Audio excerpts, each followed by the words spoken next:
is,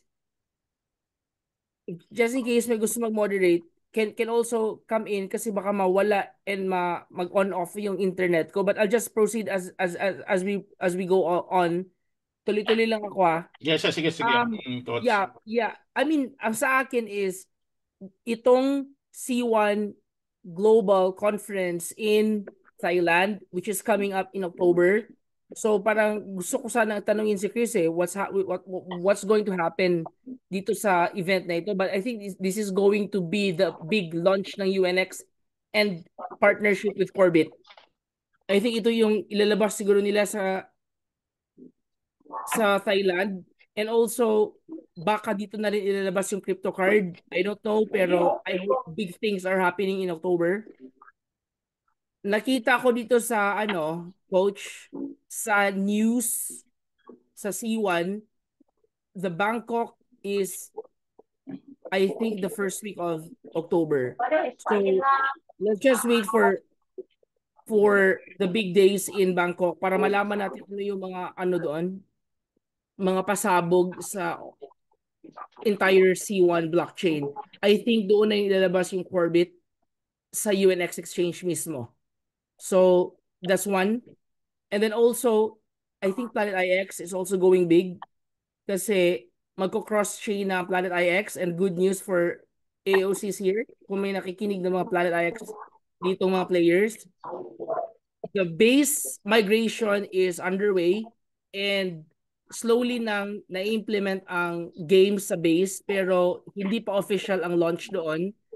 But in the coming days, especially October 1, 2025, meron ng bagong IX Foundation and naka-refill na lahat ng mga rewards sa IX Foundation on Wednesday, October 1, 2025. So we are expecting to have additional 500,000 IXT sa rewards ng territory staking pool. So that is an additional. And the rest of the pools, like the energy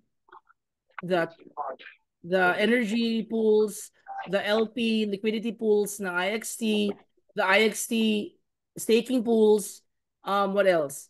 All the pools available is refilled na. And if you want to read more about that, it's already there, posted just yesterday or just today sa Discord ng Planet IX. So, territory will be added. Yung 3 months na walang rewards ang territory, magkakaroon ng additional 500,000 per month na IXT. And then MetaShare, Landmarks, Energy will also be filled up. So tuloy-tuloy lahat yan. So that is for Planet IX. And then there's an ongoing Season 2 packs na available sa C1 right now, and that's the only place where you can buy the C1 packs.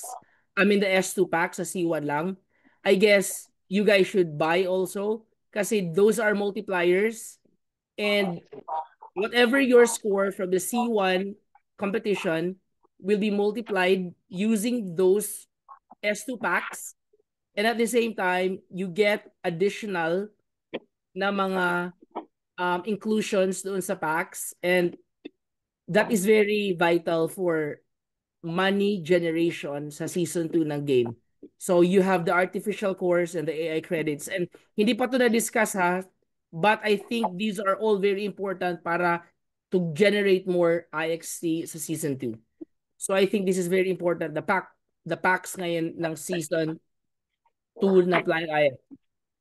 I'm not sure, Coach, kung marami ba naglalaro ng Planet IX here from Season 1, but lahat ng players here, if you guys are listening, your Season 1 activities are all computed sa game, and meron siyang equivalent na IXT for Season 2. So if you're playing, whatever you're doing in Season 1, whether you're accumulating assets or NFTs or building territories or doing energy or buying facilities, or doing anything, basta lahat yun, there's an equivalent of Season 2 points na i-convert also into AIX token. So, kung meron kang game sa Season 1, meron ka talagang token sa Season 2.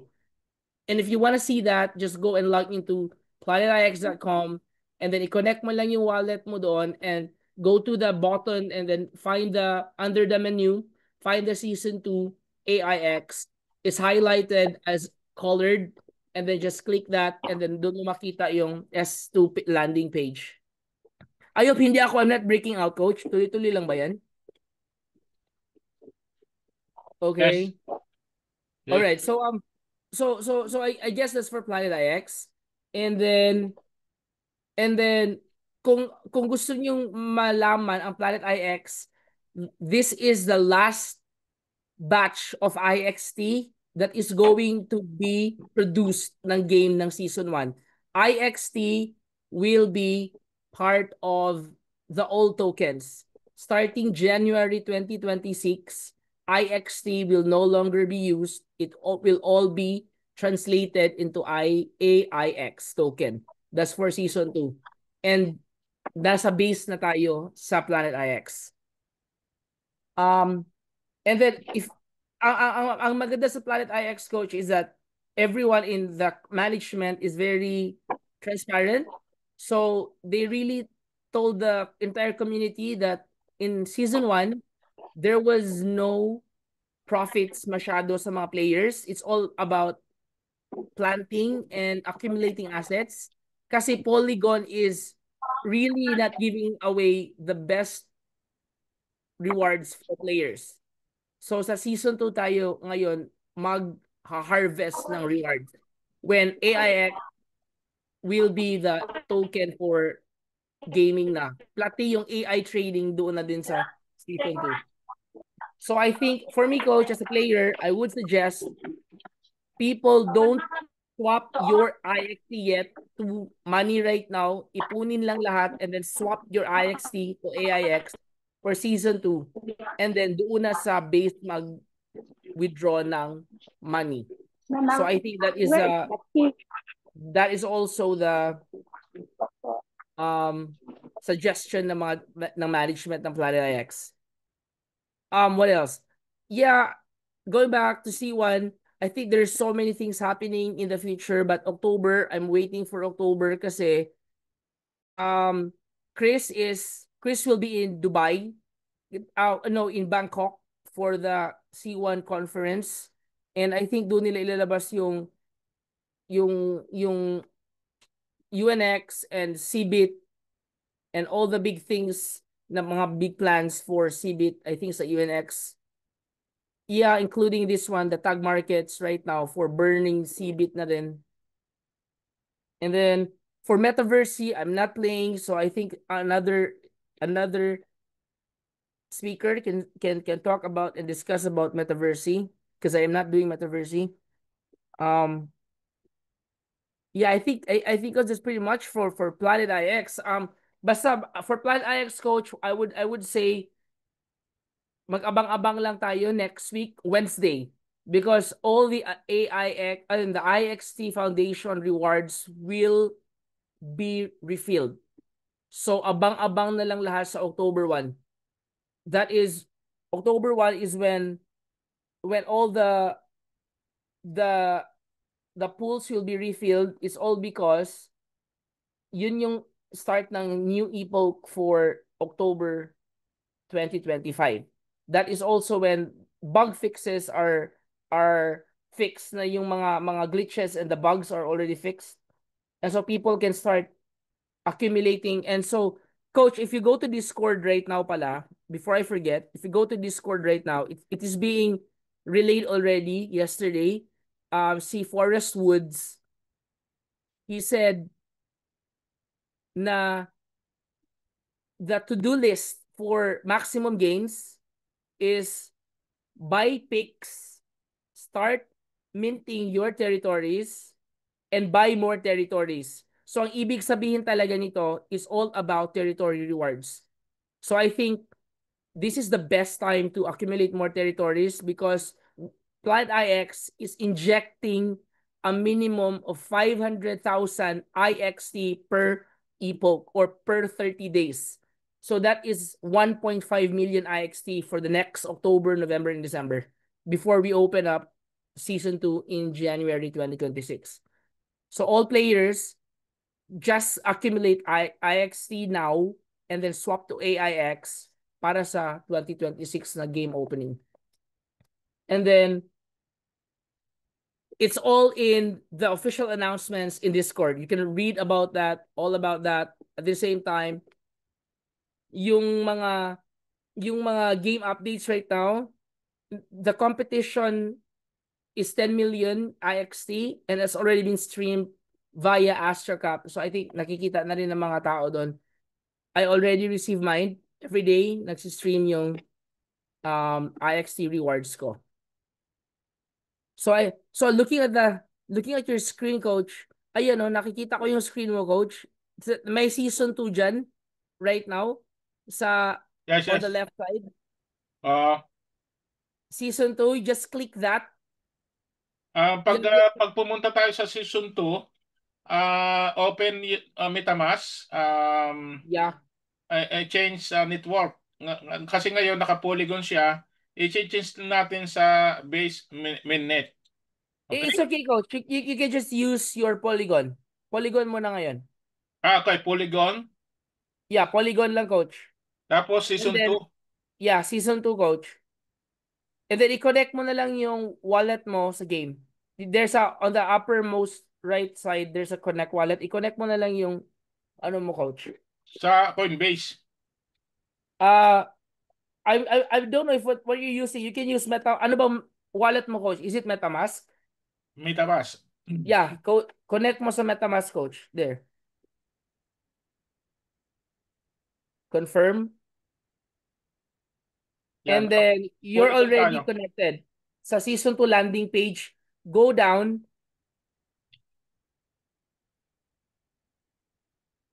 Ayun, coach. That is, nakita mo sa left side, coach, your position is 1,061. Your total allocation is not yet available as of the moment. Wala pa tayong allocation. That is your AIX na makukuha for season 2. So wala pang computation. Pero from season 1, coach, you already accumulated 197,000 points. Wow. Sa galing sa season 1 mo.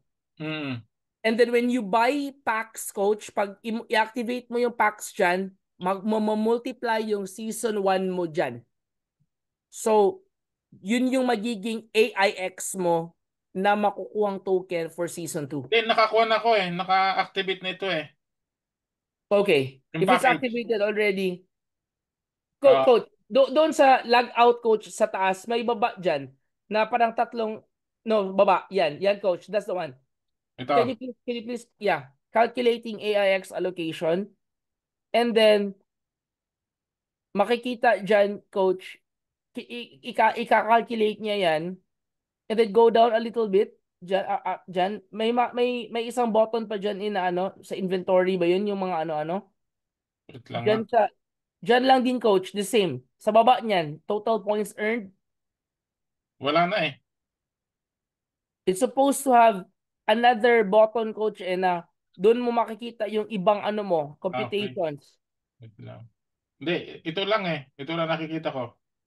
Wait lang. Hindi siya bumaba. Yan lang. Okay. Sige lang, baka it's under ngayon. Pero so yun lang gagawin, coach. Just press that and then let the baka dito sa kabila. Baka ito. Discord yan. That's Discord. Baka ito. Discord yan, coach. That's the Discord. Wait. Mali pala. Dito sa kong itong pinindot ko eh. Yeah. Ayaw mo na? That is where yung computation for season 2, coach. So lahat ng players ng season 1 may ganyan, and then makikita natin nahulog next month. Bakit wala din sa kwan? Inactivate ko na. Inactivate ko na yung package. Bakit nakalagay dito ay premium pack? Wala. Active na ba ito? Baka may lang, coach. Baka there's maintenance under sa Planet IX kasi it's a Saturday right now eh. Ngayon sila sa schedule maintenance. Pero itong nasa kuwan, tama ito kasi multiplier x times 1 eh. Okay siya. Yeah. Ibig sabihin, Okay, multiplier mo.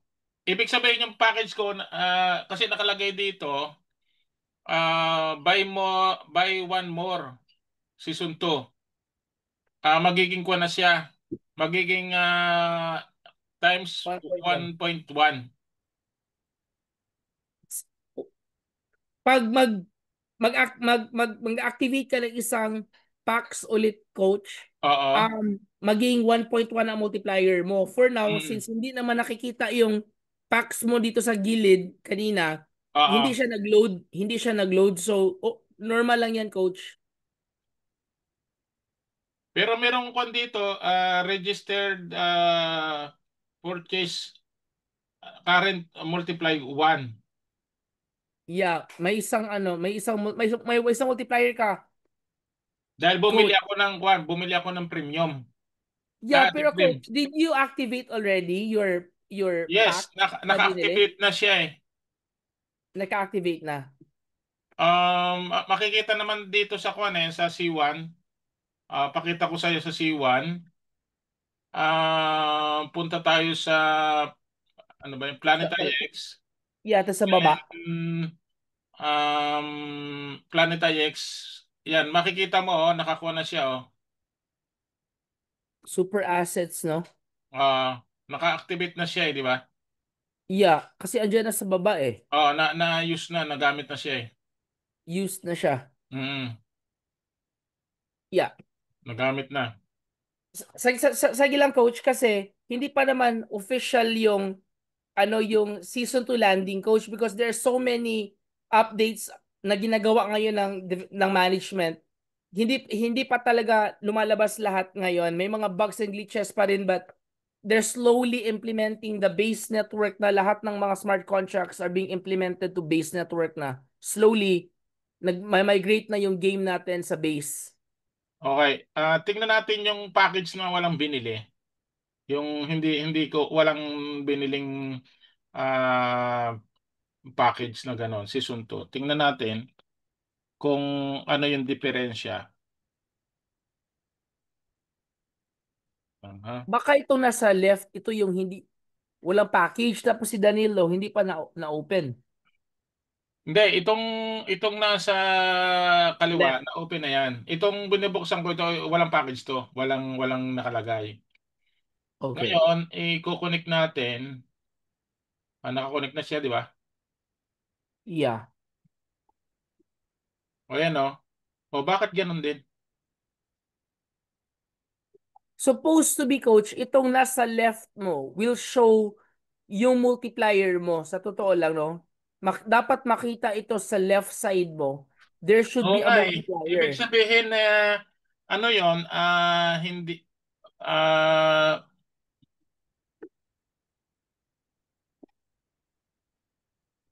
ay hindi, wait lang. Nagkamali ako o Parang nagkamali ka, coach, ng entry, coach. I think that's not the one. nagkamali ng enter? Yeah, I think nagkamali ka, coach, sa kabilang side. You have to enter yung account mo na inopen mo yung voucher. Pero nagamit na doon eh. Na-use na eh. Yeah, which account? Mm. Kay Danilo? Danilo Oo. na account mo? Yes, yes. Akin yun eh. Sige, coach. Ulitin mo nga, coach, kasi hindi lumalabas sa iyo. It's supposed to show kung ilan. Oo nga eh. Yun din ang pinagtataka ng iba eh. Ngayon, kakopy ko siya. Yung, wait lang. Saan ito ilalagay? Maaring ah, hindi siya na open pa. Hold on. I'm not, I lost your shared Wait ano lang. video. Hindi, ikakopy ko yung kwan, yung kwan niya. Okay. Okay, kinopy ko. 'Di ba may pangalawa yon na package, 'di ba? Nag-gift code. O, Yeah. try natin. San dito? San dito ilalagay? Nakashare ka ba, coach? Ay, wait lang.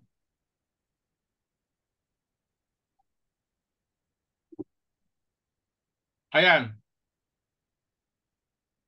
Ngayon, san ko ilalagay ang ko na yon? Okay, so is this your main account now? Yes, yes. Mm-mm. Ah, eto si Coach Nena Liu is also chatting here sa sa Zoom natin ngayon. Sa akin, sabi niya, sa akin nag-open ako pero di rin po nag-show kagaya kay Sir Danny. I think yeah, there's an issue with PAX right now. Yung ibang yung nag-open, hindi pa nag-show ang kanilang mga Maaari. maaari, yeah, coach. I think Ilan yung bumili na dito, yung mga na dito sa loob? Kasi tama naman yung na-use na nagamit na, nakalagay doon sa kuwan sa dashboard ng Crowd1, di ba kita yung use gate code? yeah, tama naman. Mm. Pero meron nga doon sa GC ng ng mga players, may iba nga hindi nag-show. Pero once nagamit na kasi it should show yung yung yung mga multipliers. Okay naman daw sa ibang mga players. So let's just wait for yours, coach, kasi hindi pa siya nag-show eh. Yun ang kwento ito. Ito yung problema dito. Coach, can you go to the inventory? Balik ka doon, coach. Okay, I-share okay. mo. May inventory na sa gilid. May nakita kong inventory. Okay, wait lang. Okay, ngayon. Ito, lumabas na. Hindi. Tama ba ito? Yeah, go to inventory, Yan. coach. Well, it's zero pa. Dapat yung AI credits mo should Okay. show kung ilan or ano-ano yung mga inopen mong mga S2 vouchers. Mm-mm. So, dapat yung AI credits mo should increase also. Hindi pa na coach, hindi pa siya nag-work sa iyo, parang hindi pa siya nagpakita sa iyo. Hindi pa? Yeah. Wait lang. Meron dito ko, no? Ano ito? Yun Attention. yung coach, point system sa season Okay. 1 na binabasihan ng game para magkaroon ka ng S2 points also. Mm. Sa AIX mo yan. Multiplier table, times 1 pa lang sa'yo, coach. Oo nga eh. Ibig sabihin, hindi pa lumalabas yun sa akin. Hindi pa lumalabas, coach. Let, let, let's see if lalabas siya sa some other time. Kasi baka naglag lang or may nangyari lang sa'yo. Kasi kay Coach Nena Liu is also the same. Pares doon sa amin? Oo, pareho kayo. Nag-activate na rin siya just like you, pero hindi din nagpapakita sa kanya. Baka may mga, may mga glitches lang. Kasi nakita Nakuha ko na doon sa kuwan, sa from C1. C1, Nakita na na-activate natin dito lang. eh. Kita mo, maliwanag oh. Yeah. Ibig Taas sabihin, ka nga konti, coach. Taas ka konti, coach. Go up pa, coach. Go up. Wala na, wala wala na na, yung wala na. parang Kasi nga, nandito na sa kuwan eh. Nandito na sa ilalim na gamit na. use code na siya. Oo, nasa pangalan ko na eh.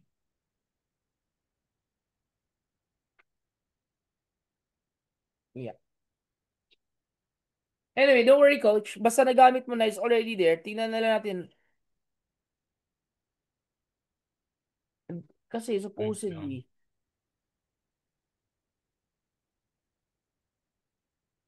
yeah.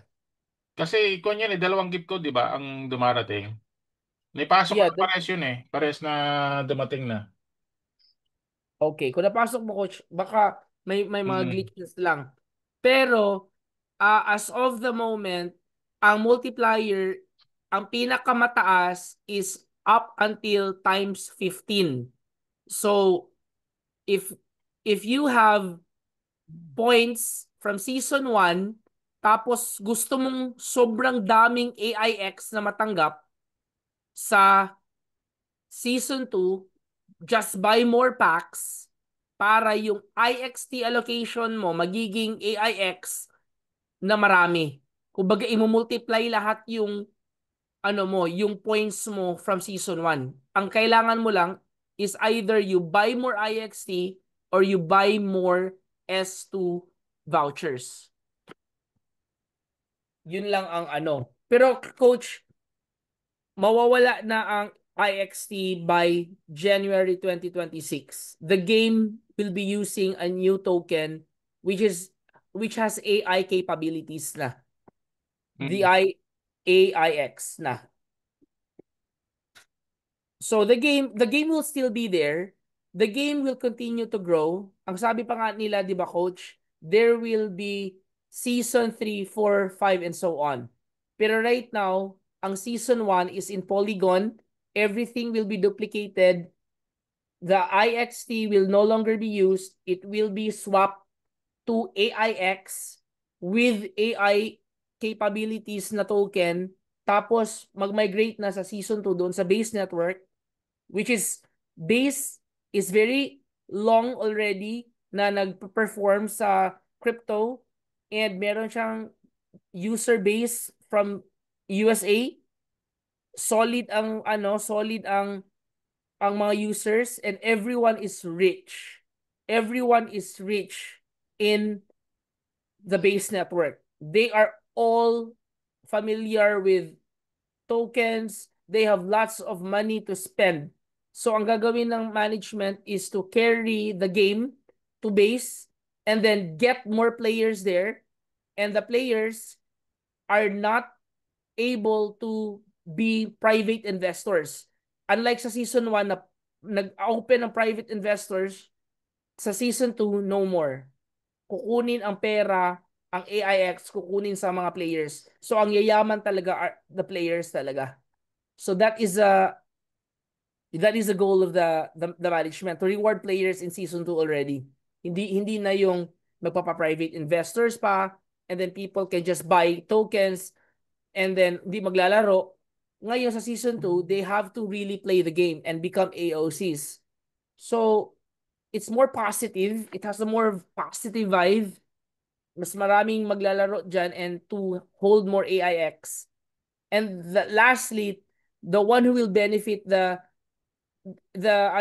season 2 talaga is the pioneer players from season 1. Yun yung parang nila Felix and the rest of the management from Planet IX, is to give back to the community who's been struggling to get rewards now. Kasi ang hirap sa Polygon eh. IXT is stuck at 7 to 8 pesos. Whereas in season 2, IXT or AIX is poised to go until $20. Yun yung gusto nila. Kaya mag-i-inject lang tayo ng more players sa season 2. So yeah, there's hope for Planet IX, and hopefully, like they said, IXT and Corebit will have IXT and Corebit, or AIX and Corebit will have a strong, solid partnership in the future. So hindi natin alam na baka mag-prepare na rin si Planet IX and si Corebit doon sa next na episode ng game. Baka meron na tayong AIX and Corebit staking pools na ma-open na rin. So it's a win-win for Planet IX and at the same time for the C-Link or the C1 community. Kasi they're all working together naman at the end of the day. And then, ang sinabi din ni Felix, the rewards will be super high for the next 6 months in season 2. So we're looking at January to June next year na sobrang dami ng rewards. Even a stable coin rewards will be available. I think it's in USDC. So when you have AIX, baka may pool doon with Metacrystal siguro or Energy, or I don't know what asset ang i-pair nila, and then the solid rewards will be a stable coin na. So I think there's a good adoption and at the same time a good update and upgrade sa game natin sa season 2. So all I can say is that all people here, what I can recommend is that you guys accumulate IXT as of now. Kung wala kayong game, just go and buy IXT, and then after magbuy ng IXT, accumulate more IXT until December. And if you're already a player, accumulate the rewards na nasa IX Foundation, IXT, and then swap everything to AIX as soon as the day 1 hits in season 2. And then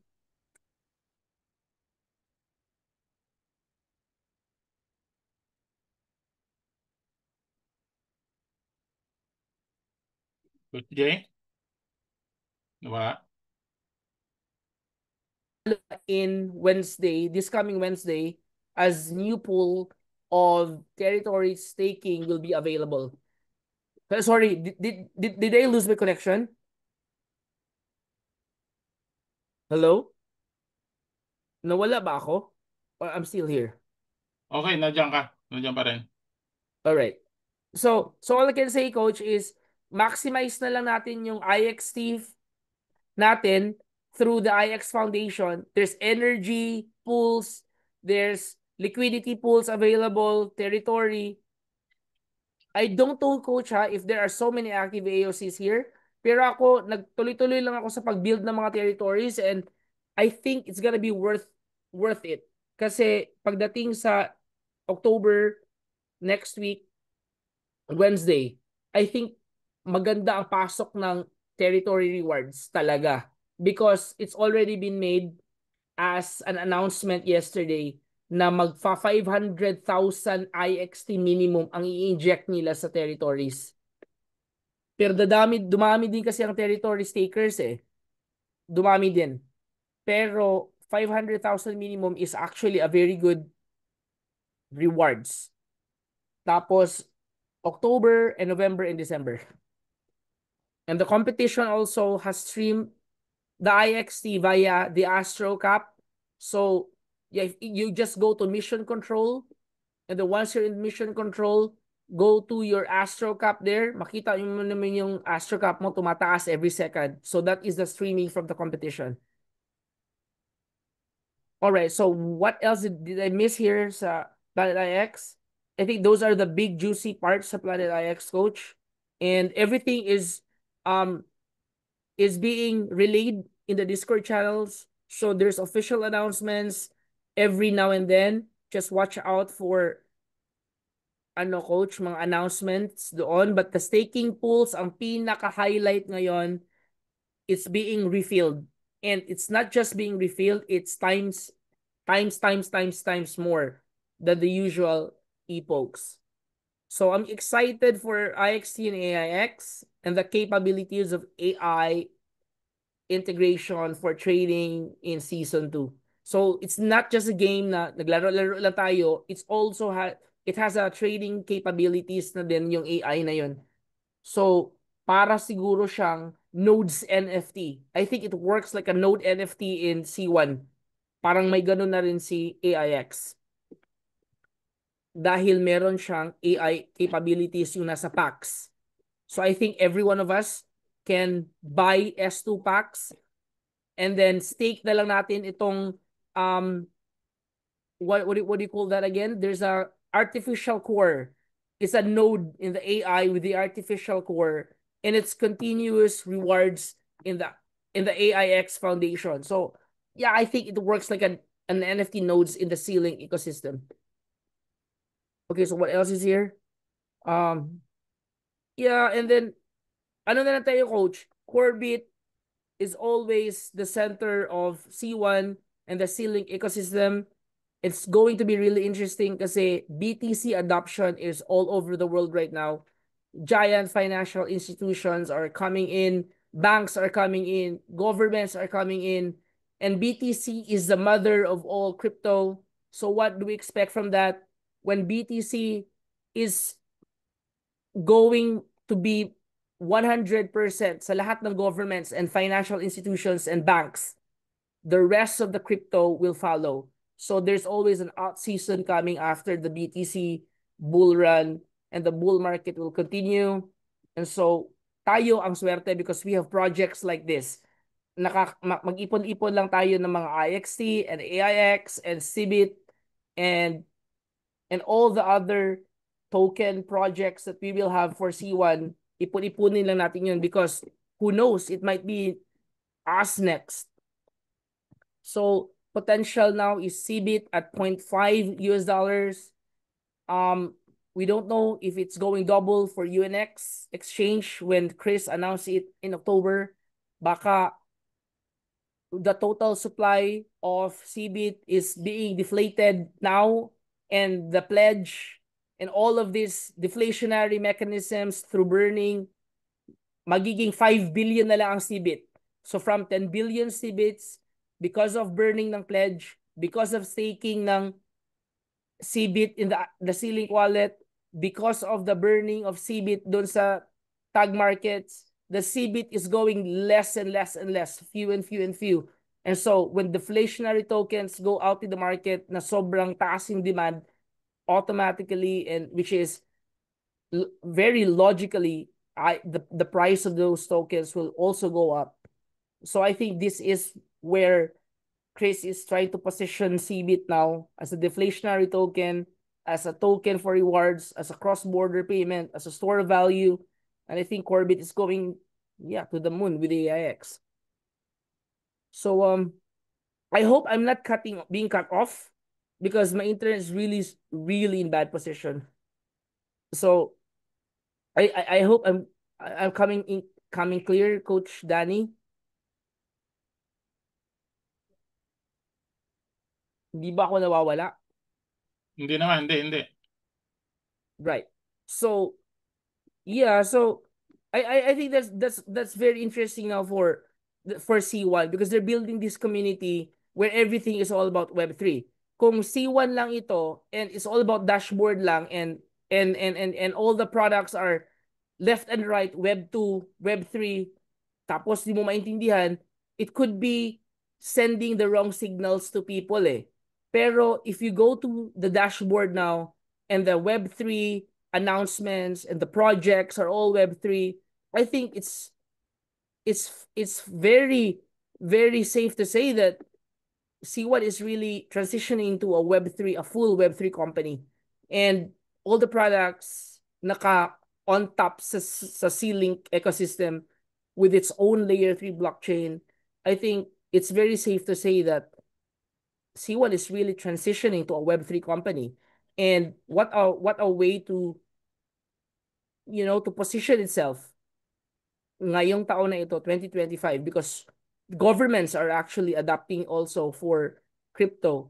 And when you look at USA right now, it's all about BTC, Federal Reserves, BTC, gold, digital coin, BTC, ETFs, BTC, everything is following BTC and forming financial markets. So at least Chris is there. The entire C1, there's a Web3 and AI department that goes hand in hand with Chris, and products are all crypto related products like Planet IX and Metaverse C. And now we're actually partnering with a Forex exchange that's centering Corbit as well and putting Sealink ecosystem on top of it with the exchange, with the UNX exchange, which is really minting cryptocurrency, especially Corbit. So talagang this is really big. If we see this project in the next couple of months, it's going to explode. So I hope in the next coming C1 events and conferences, so we will all be there para hindi lang Chinese ang namamayagpag sa C1, it's also the Filipino community. And what is something nice right now is that parang nagkakaroon na rin ng idea ang Philippines about crypto because of what's happening now in the country. Many of our our legislative bodies and the lawmakers are thinking and leaning on adapting into the blockchain. So yeah, it's a very fast culture. Parang lahat na coach, papasok na tayo sa Web3, I guess. And yeah, sa lahat ng people who's here, we're in the right position, we're in the right track. Just keep keep on updating and accumulating more assets, lalo na this October 2025 during the C1 conference in Bangkok. Anything could happen. Chris will be there. The UNX team will be there. It's going to be launching so many things that we don't know. So, sana meron tayong isang kasama na mataas ang position who will go there in BKK and really update us, just like what Coach Anton did during the Dubai C1 conference like last year, na siya yung naglabas ng news about the Corby token, which is one reason why I did not lose hope, kasi he was there and he was able to tell us the future of C1 token. C1 token pang tawag nun, and then now it's already Corby token with its own layer 3 blockchain. So yeah, I think I'm eating a lot of time. So Coach Danny, you might want to add something, and I hope na hindi ako naputol-putol during my time. Or Coach, who else is here?